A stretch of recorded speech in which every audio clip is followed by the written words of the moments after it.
Elon Musk is outraged, calling them evil. The legal team for a shareholder who voided Elon Musk's Tesla pay package asked a Delaware judge in a Friday court filing to award them 29 million shares of the electric vehicle maker as a fee worth about $6 billion.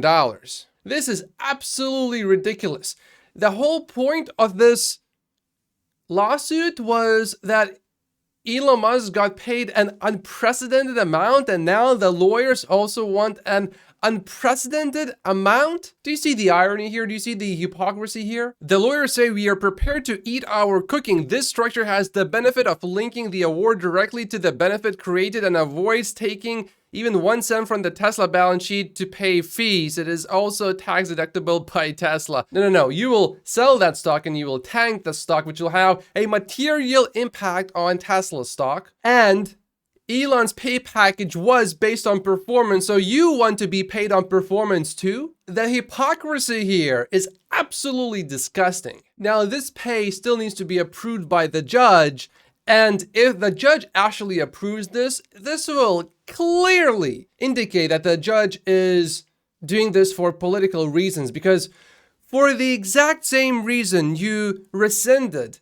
Elon's compensation and now you would approve this compensation? Elon's compensation did not hurt Tesla shareholders. It benefited shareholders because Elon increased Tesla's valuation by something like 10 times. But this directly hurts shareholders because not only will you demotivate Elon Musk going forward, but you will also tank the stock in the process. The lawyers who did nothing but damage Tesla won $6 billion. It's criminal, says Elon Musk, and I fully agree with that. Did Tesla investors get scammed? Yes, says Elon, and I definitely agree. The judge wants to overturn Tesla shareholders' votes and instead funnel the money to this legal group from the same shareholder pockets. It's utterly disgraceful, says Elon Musk. I'm pretty sure Tesla will be fighting this. This isn't just bad for Tesla, this is bad for all shareholders of US publicly traded companies. Our democratic vote doesn't matter, and the government can do whatever they want with our share structure. Feels like living under a dictatorship, says Galley. Someone is already proposing a class action lawsuit against the Delaware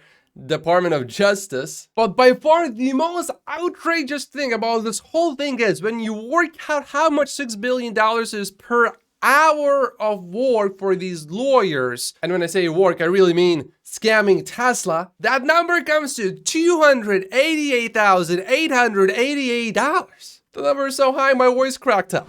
We got some delivery numbers from some European countries. We got France here, and while quarter over quarter, this does not look exactly great. If you compare it to the same quarter last year, it's actually looking all right. Year to date, we have 55% more deliveries in France over the same period last year. Also remember that France had these incentives that are not accessible anymore, and there was a rush last year to take advantage of these incentives, increasing the demand for that period of time, but then decreasing the demand for later months to follow. So having taken that into consideration, I don't think it's fair to say oof about these numbers. However, Troy does predict that Q1 in Europe is expected to have the lowest sales of the last 6 quarters. Troy also points out that the delivery wave in Europe has largely been eliminated. For example, in Q4, only 42% of all of the deliveries came in the last month, and in Q3, only 40%. So it's not completely eliminated, because if it was, then we would see 33% instead of 42%. But it's no longer a situation where 88% of all of the deliveries happen in the last month.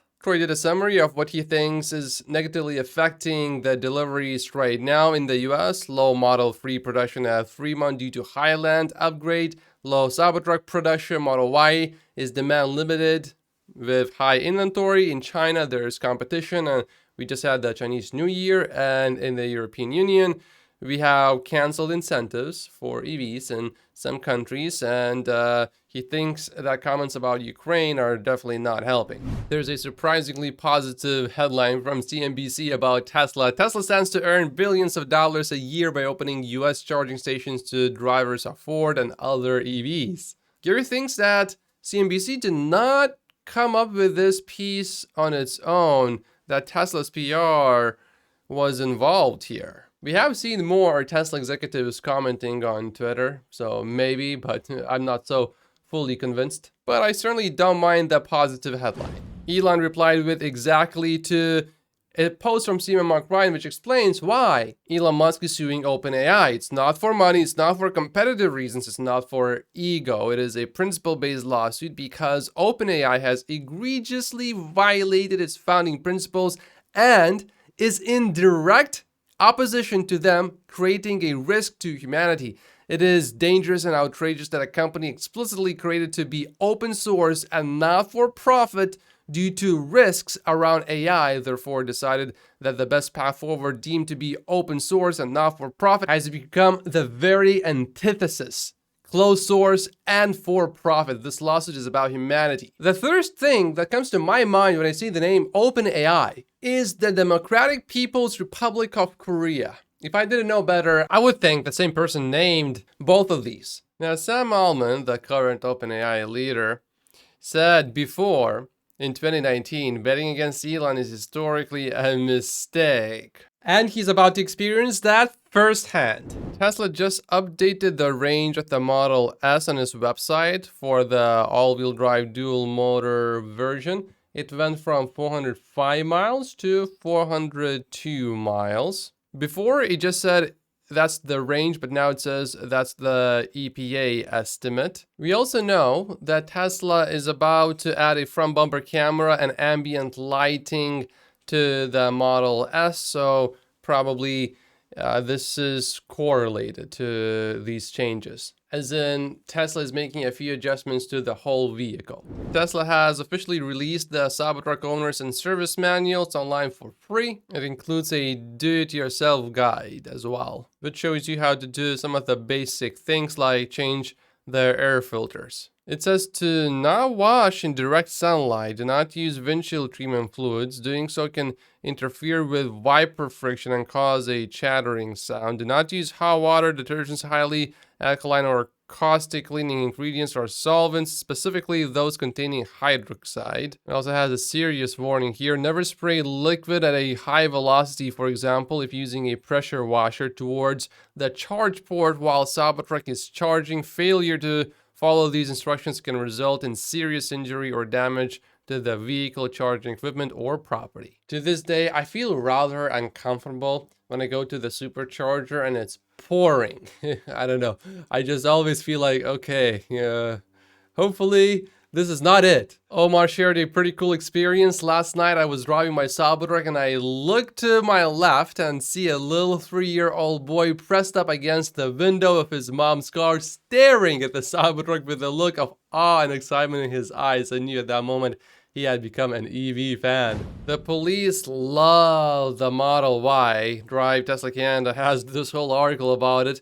The Tesla seems to be very well liked by the officers. It's always the first car selected when members sign in. They even come in earlier to get the car. Despite many who thought the Model Y would be a bad choice for the Canadian police and that it would run out of battery in the middle of a chase, battery life has not been an issue. In fact, during the first year of it being in use, the lowest the battery has gone is 56%, meaning it still could have gone another 250 kilometers before needing a charge, noting the convenience of plugging in after a shift compared to having to stop to refuel, which would happen on duty.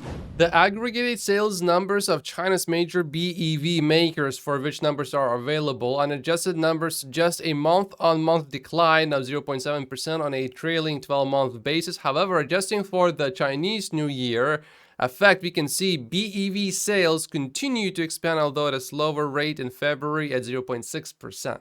So EV adoption in China still continues. Waymo was approved by regulators to expand robotaxi services in Los Angeles and San Francisco Peninsula, which I think is actually for Tesla a good thing because these are obviously operated by a LiDAR. But the good part is that regulators are getting used to robotaxis. And so when the time comes for Tesla to deploy its robotaxi fleet, some of the regulatory frameworks will already be in place, accelerating Tesla's robotaxi deployment. Anyway, if you remember earlier, there was a setback for robotaxis due to safety accidents, and there even were protesters. Fisker is talking to Nissan for a lifeline and electric pickup partnership. Yeah, Fisker is likely to go under. And it's not like Nissan is doing amazingly well either. Tesla yesterday posted a flyover of the Giga Berlin, and 6 gigapresses were spotted during that flyover. So potentially the combined annual output is 1 million castings. I wonder, given what you know of Elon Musk, what you think the motivations really are. Well, you go back to 2012 when all this started, and there's a long, complex, wonderful relationship between Elon Musk and Sam Altman. And it's in the book starting in 2012 when Musk really becomes worried about the potential of AI getting out of control. Demis Hassabis, who eventually sells his company DeepMind to Google, had come to visit Musk at SpaceX and said, this is an existential threat. Elon Musk is somebody who takes these existential threats seriously, and he sees himself as a superhero. So he founds OpenAI with Sam Altman. They make it open source. They make it a nonprofit.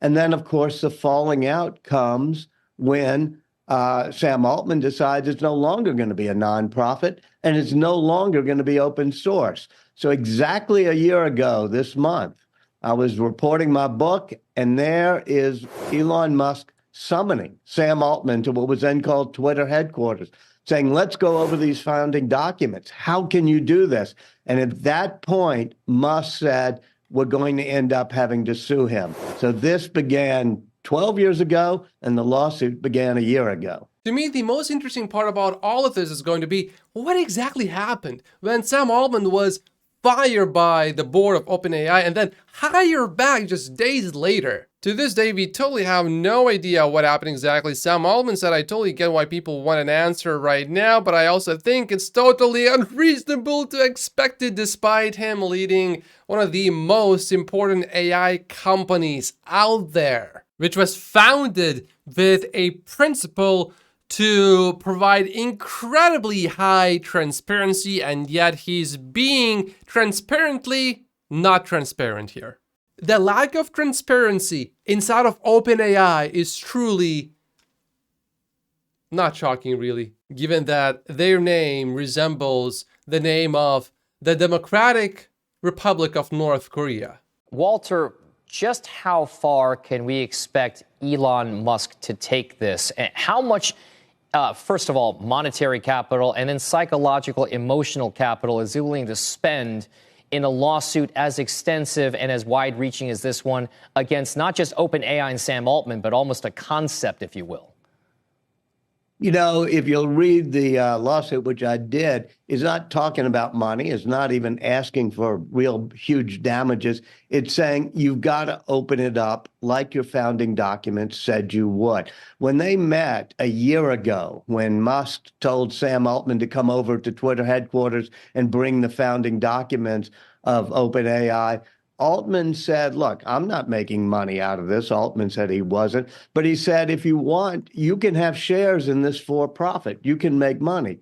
Musk turned it down. Musk didn't want that. Musk said, we got to keep it totally open so that it can't run out of control. That's the remedy sought in this lawsuit. I don't know that the lawsuit will actually go to trial, but he's going to push very hard that you can't take a nonprofit open source something, which was OpenAI, and turn it into what they're doing now, which is something pretty much controlled by Microsoft. But Walter, one thing that Matt Levine points out in his newsletter today is that there really wasn't a founding agreement, that it was memorialized in founding articles of incorporation and in some written communications over a multi-year period. So it seems like there isn't kind of that traditional founding agreement, that document to hang one's hat on here. Well, no, you can read the lawsuit. There is the articles of incorporation. They're the emails that go back and forth. This is not an open and like anything Elon Musk touches is not open and shut. But yeah, they did have a whole bunch of founding documents, and those are all quoted very extensively in the lawsuit. And a complex part of those documents were when it becomes AGI. It's not part of the opening documents, but the original documents, but the Microsoft deal said the deal with Microsoft no longer stands when it becomes a general intelligence.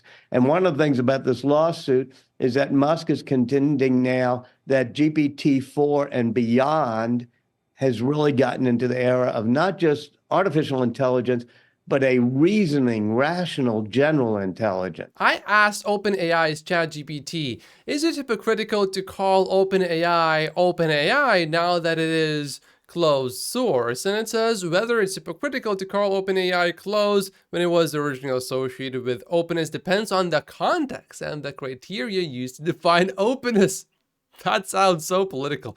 Some may argue that it's a shift in strategy rather than outright hypocrisy, as organizations often adapt their approaches based on various factors such as technological advancements, business considerations, or evolving goals. Then it continues by basically admitting that yes, it is pretty much hypocritical to do that. That said, there could be valid criticism if an organization significantly deviates from its stated values without clear justification or transparency. There is definitely no transparency with OpenAI.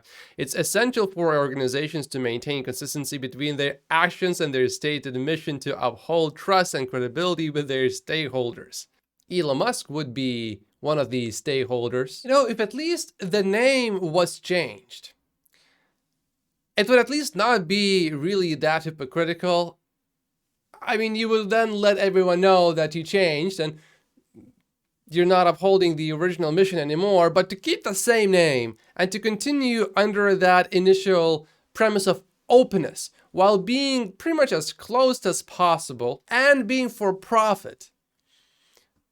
That's the peak of hypocrisy. AI Driver released this really good FSD V12 video. It's a 30-minute video, and here are a few interesting highlights. This is by far the most challenging drive I have ever put the full self-driving beta through. Bit of a confusing intersection up here when there's a car that appears from our left. This is definitely something version 11 would have hit the brakes pretty hard for, but version 12 doesn't slow down at all and asserts itself through the intersection as it should have. Really nicely done. Something I find interesting is that the truck actually disappears from the visualizations completely here. You can see it's still controlling for it fine. It obviously knows that it's still there, but not showing anything on the visualizations until we're actually passing it right now. You can even see it again here. These three intersections all come together and there's no traffic controls for anybody. You can see it just kind of slows down, makes sure it's good, and then continues without stopping. You can see it's very difficult to see incoming traffic on the left because that tree is directly there, and even though it displays a car on the visualization, it doesn't seem to control for it and pulls out a little bit too far for my comfort here. Now, when disengagements like these happen, a lot of people are quick to point out that they don't think Tesla has the right hardware setup, where the cameras, instead of being in the front bumper where they'd have a better view of that situation, they were on the B pillar. But actually, since it was visualizing the car correctly the entire time, I think this is more of a matter of bad behavior rather than the actual camera hardware being not up to snuff. Definitely a bit of an edge case for FSD here. We turn on our left-hand turn signal because we're heading left, and that's actually the same way they want to go too. And we end up actually following these deer down the hill. can also probably see it's having a little bit of trouble deciding how to visualize these. I see him switching between large dogs and people and motorcycles and bicycles. It just doesn't quite know what to make of this, but is controlling for it extremely smoothly. Something that I completely forgot to talk about in my initial review of version 12 and last video was the turn signals. I forgot to talk about them because I don't even think about them anymore. You can see it's finally doing a proper job and using turn signals when it's supposed to, and not turning them on randomly when it goes around big corners like it used to. I definitely suggest watching the whole video. It's 30 minutes long. I know it's a long video. There were a few disengagements, but clearly it has made quite a bit of progress compared to version 11. It no longer has any issues with turning signals, and overall it's a lot smoother. The steering wheel just does not go back and forth 20 times in 1 second. I'm over exaggerating a little bit, but it felt like that in V11. On V11, sometimes that just no longer happens at all anymore. So that's good. But be vigilant on V12. Sometimes you do need to disengage, but overall, it's certainly quite a bit better compared to V11. Definitely, Tesla has made quite a bit of progress with this newest version compared to the last one. Like and subscribe if you haven't yet, and I will see you in tomorrow's episode.